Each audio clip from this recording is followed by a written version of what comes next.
Hello, Crystal Palace. Welcome to the Upper Norwood Library Hub's Library Lunch.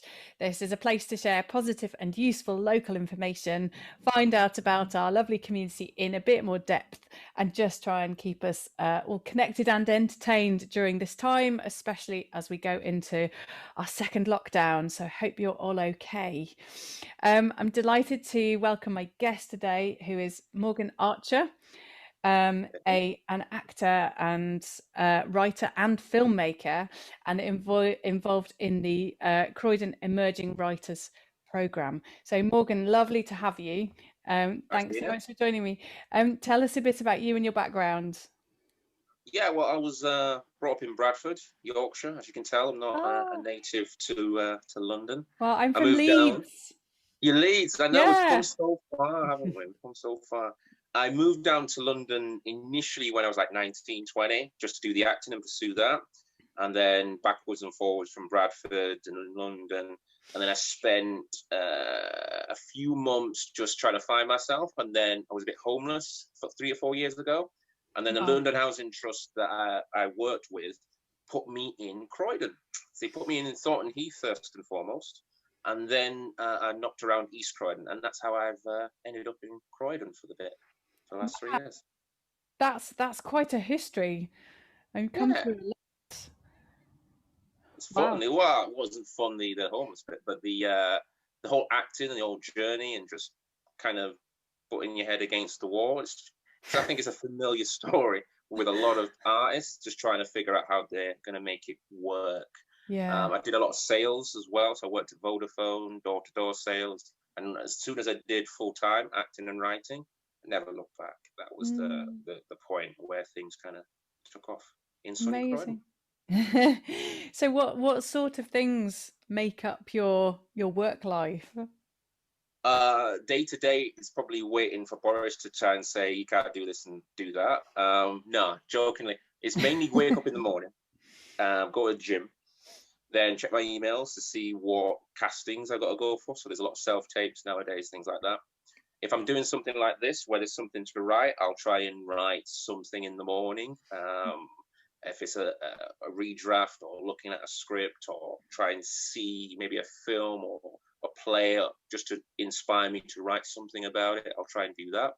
Then normally in the afternoon, if I have time to eat, there's normally my agent is normally asking me to do something, or I've got to finish off some sort of redraft for something else. And then evening, sometimes I do pizza deliveries as well, just to keep things ticking over and get me used to being on the road, because I don't want to get a car eventually.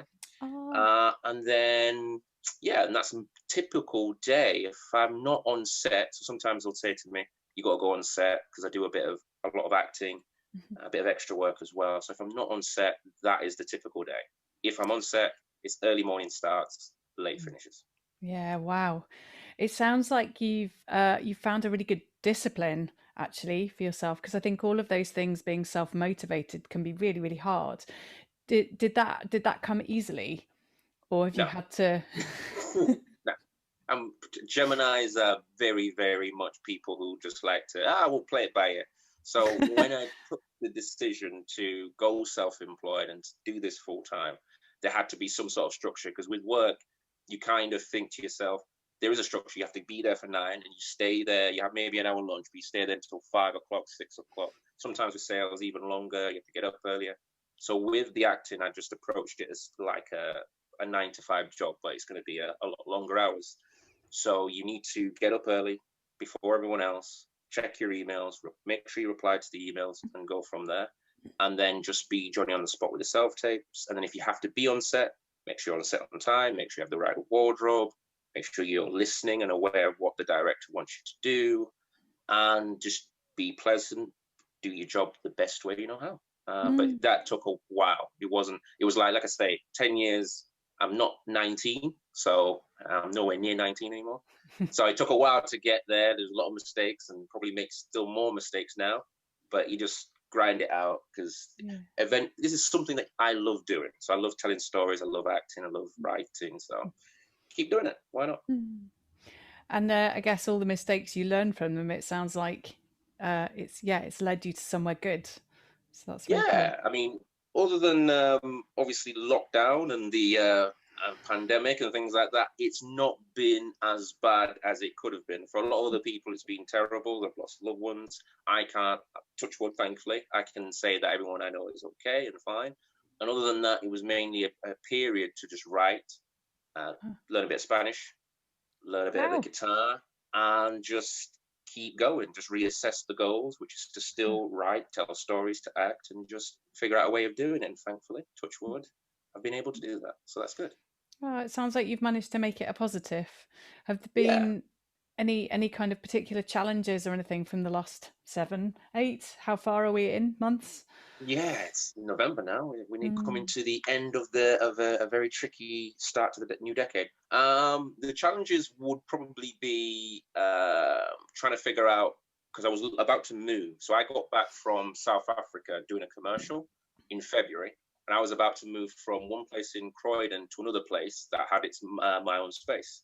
So I'd left that lease, moving into the other place, and all of a sudden everything went lockdown. So nothing worked. So I had to find a new place in a different hostel elsewhere. So that's where I spent most of my time of lockdown from March to Wow. about May or June. And then I found a different place.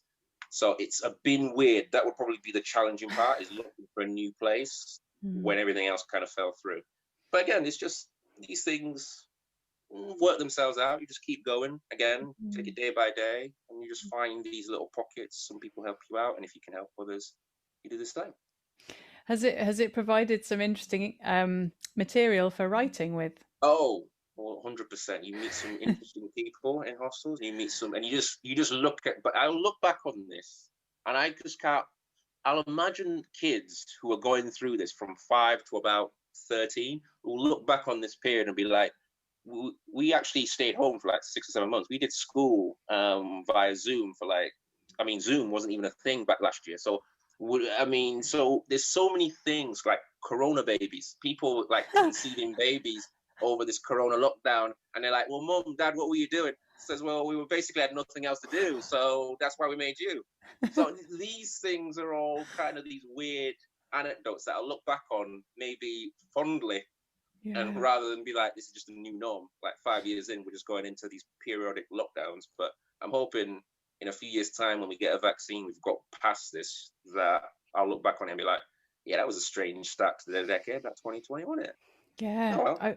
I wonder if it will look even stranger when we look back on it, because as much as I find that I have moments of going, yeah, this is weird, but actually a lot of the time it's just like, this is what I'm doing at the moment and you just have to get on with it. And so you do get on with Exactly. it. And Yeah. it's only when, like, I don't know, I go to hug my brother and they go, oh, no, I can't do that. And they go, wow, that's weird. Mm. Um, and It's the Zoom masks. Yeah, on. the masks things, and the I wouldn't say funny. I still want to speak to the people who at like a march who took 15 different packs of toilet roll.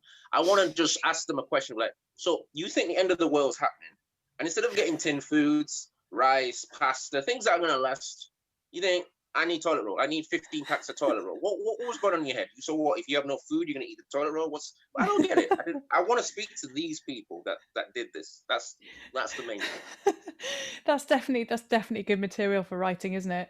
Mm. I mean, the things I noticed as well as the toilet roll, there were like things that made sense, like pasta and tinned Yeah, tomatoes and eggs, but then also bread flour. There's like, I yeah. mean, similarly, like suddenly everybody's decided to make sourdough in because they can't leave the house. Like all the baking shelves were basically empty, and I do kind of Mm. get it, but like you were saying, it's like you've got toilet roll and you've got bread flour, and you can't get either of those things, and that's just weird.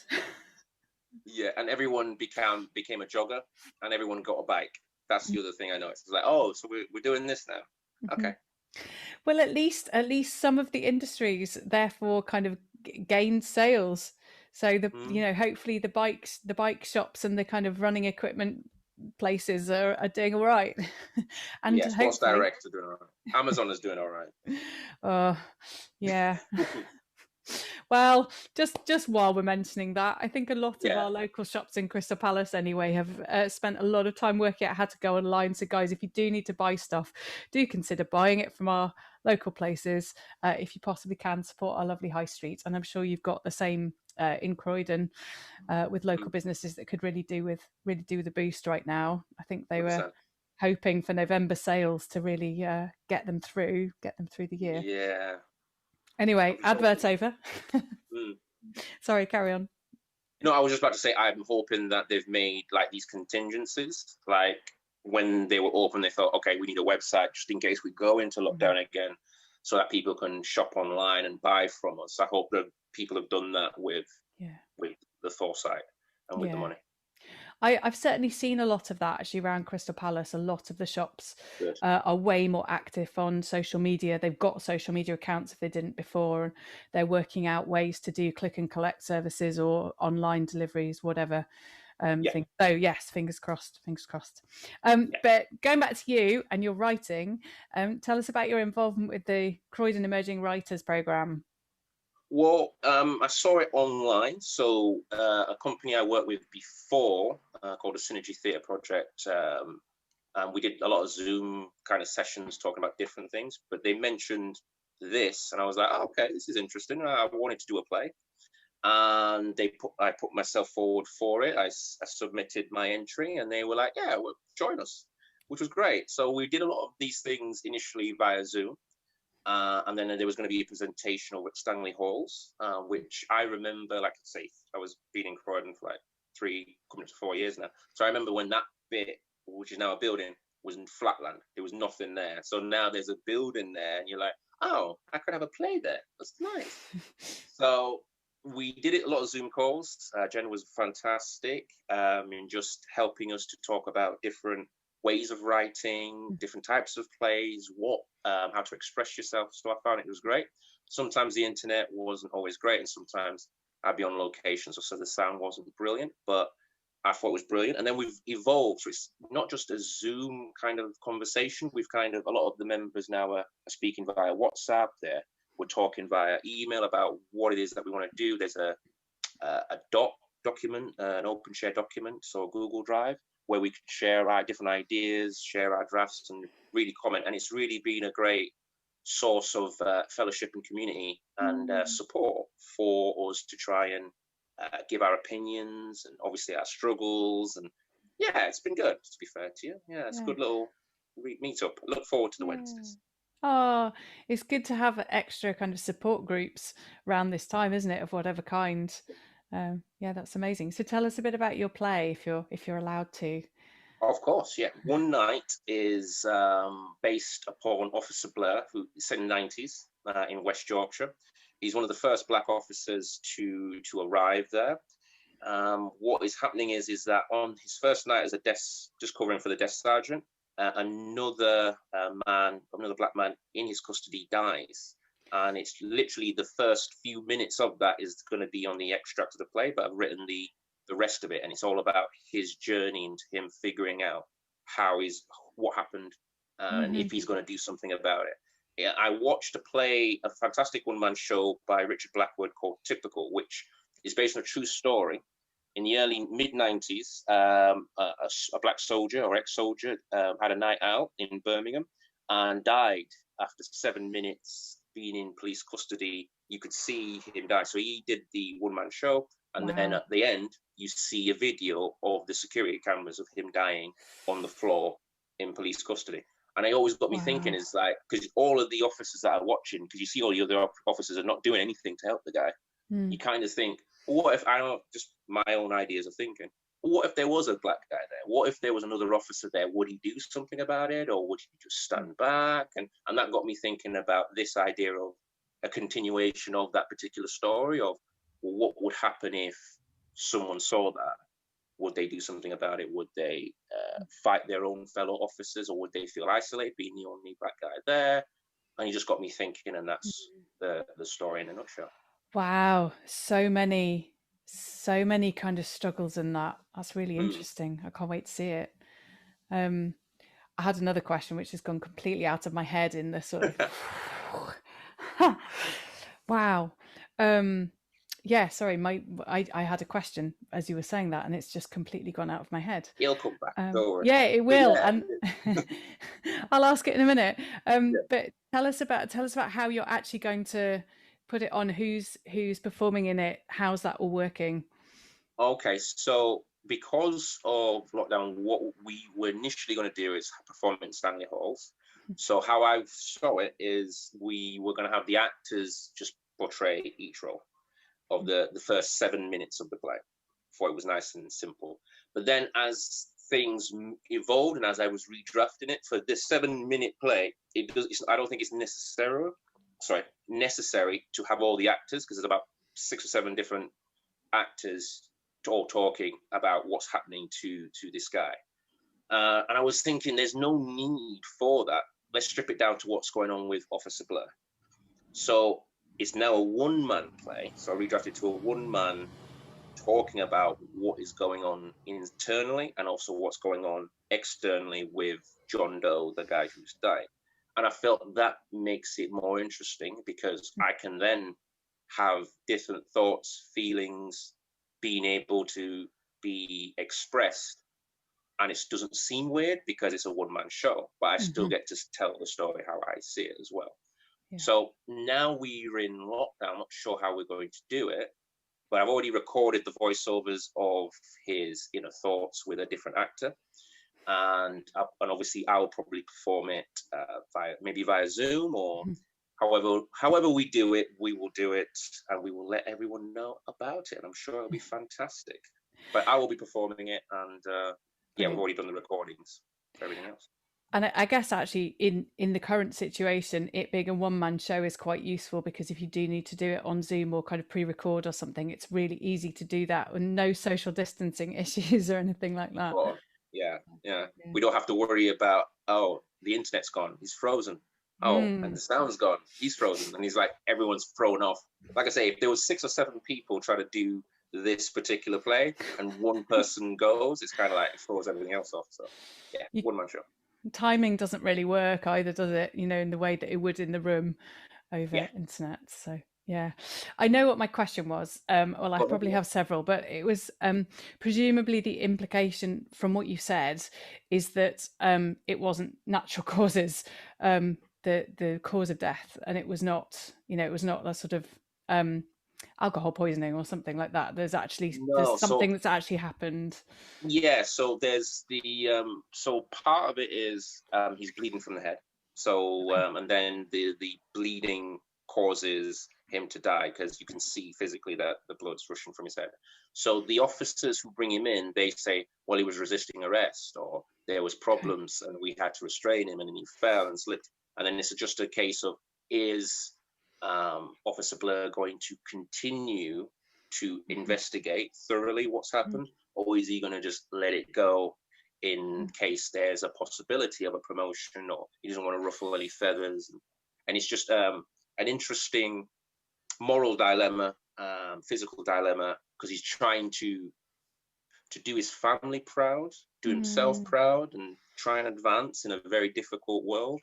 But at the same time, should he do something about this total stranger that could have been him one of these days? So I just hopefully it just plays on quite a few levels. That's my wow. Sounds like it. Really does sound like it. Thanks. Amazing. And this is probably a really stupid question, but how much has your decision to kind of write about this right now been influenced by recent events? Well, I mean, this is a thing. I mean, with George Floyd, it's very sad. But I remember, and again, I'm a bit older than I was when I first came down to London. I remember we had issues before with another man that died and got shot because they thought he was a terrorist. I forgot his name. Then we had over in Tottenham, we had the riots as well. And Croydon had their own riots as well over the killing of the other guy. Again, I forget his name. So this has been happening for a long, long while, unfortunately. So it's not because of George Floyd and Black Lives Matter or various people that have been shot and killed in America. We've had our own in the UK, people that have been killed and stopped for various things, stop and search and various other things and various other riots that have happened. So my take on it is kind of not necessarily that in response to George Floyd or Black Lives Matter. It's more in response generally of maybe all of us collectively need to do more to make sure these things don't happen. So we're putting the blame on the police to say they should stop, but I've always said the policeman's job is very stressful in itself. No one's calling up the police when things are happy. Everyone's calling them up when it's a stressful, difficult, nasty situation. You've got people here who I don't think they have more ongoing training. So as soon as they come out of academy, they are just literally then told you need to sort these things out. And they might not be prepared to deal with these things on a regular basis, plus the stresses that they have caused, the PTSD that may be occurring on a level, and no one's managing that, no one's looking at that. And so you see these things and you think, there's a reason why these things keep on happening. There's a reason why these altercations keep on flaring up. And I think we need to really address it better collectively, rather than just say, it's the police do you do that. I think as a whole community, we could do more. And a whole community kind of responsibility more. Exactly. Yeah. Where do we start? Well, I hope maybe it is a start. Where do we start?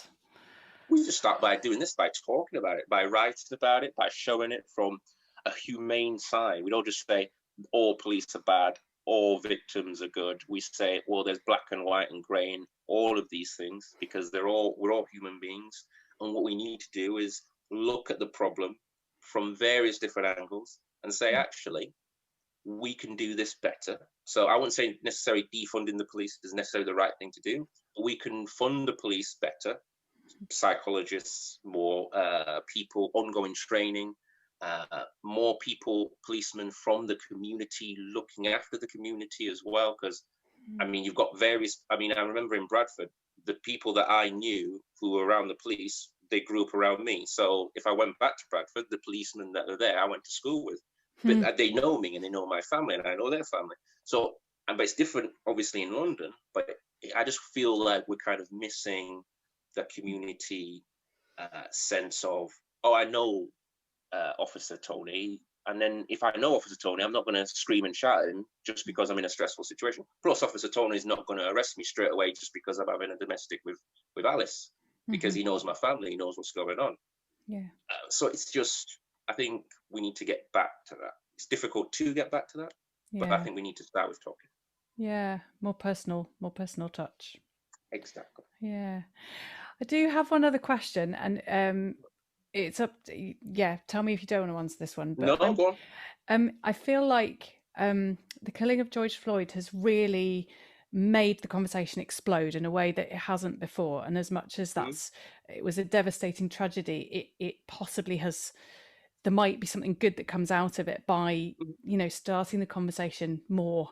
But I wonder why it was that particular incident that has done that, because as you say, there've been so many before. It's not a new thing.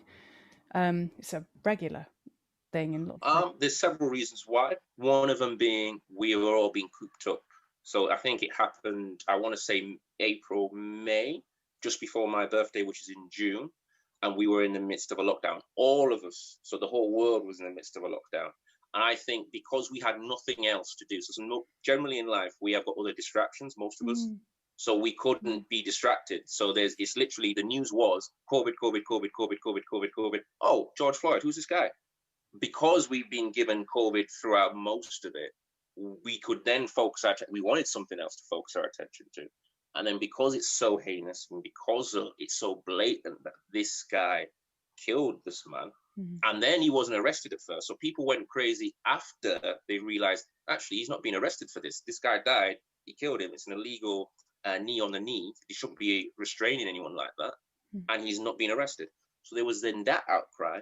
And then there was others, unfortunately. We got, I think it was Breonna Taylor over in the US and various others that have been since and before that have never been really showcased. And because we were all clustered in this room together, proverbially locked in because of COVID, we then just had this release of explosion of, you know what, we're not going to take this no more because I'm locked in, you're locked in, and look what they're doing to the people that are out there. They're just killing them willy-nilly, so we're not going to take this no more.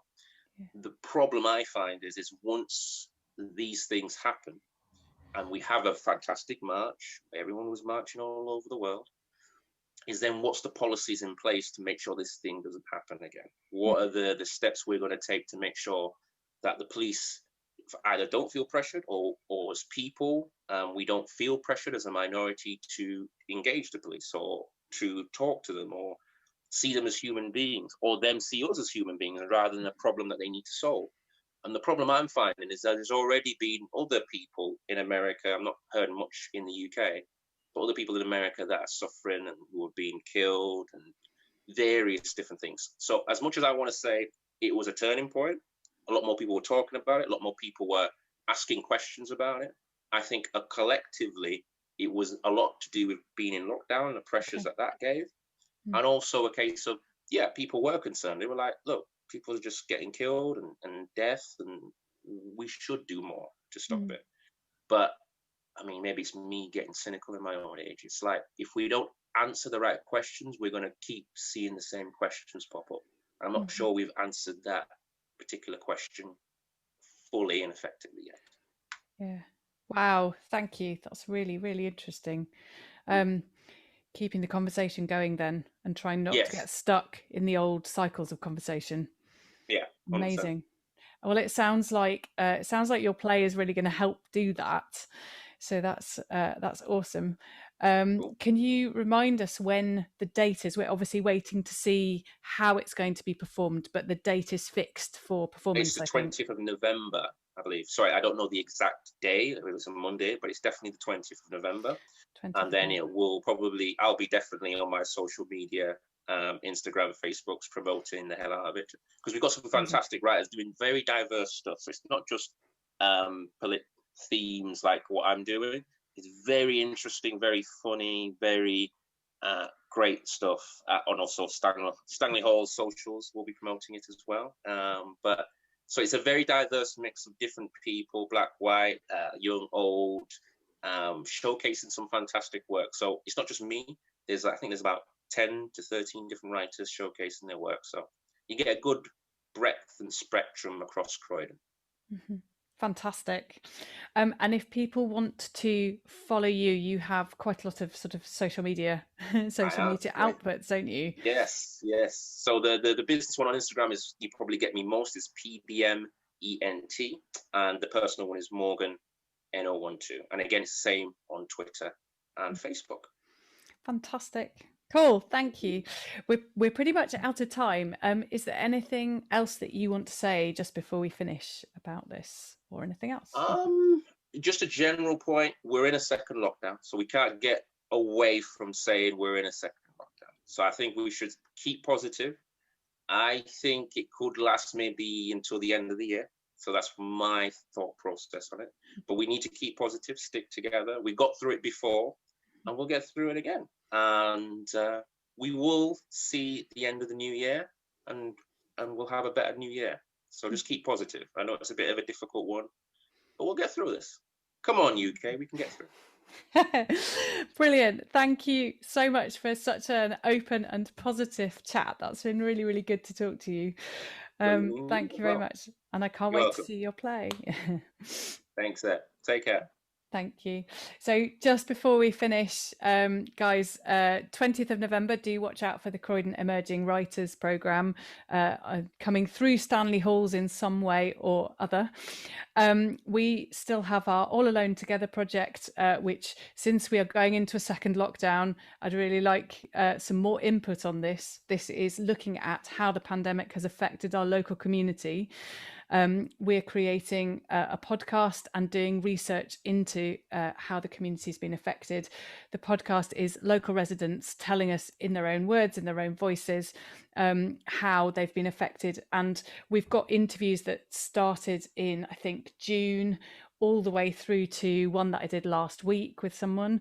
So at the moment, we do have a snapshot of kind of how it's been going from June. It'd be great to have some more people come forward so we can kind of get a snapshot of second lockdown as well. So Morgan, I'm going to be emailing you about this after this. Yeah, definitely.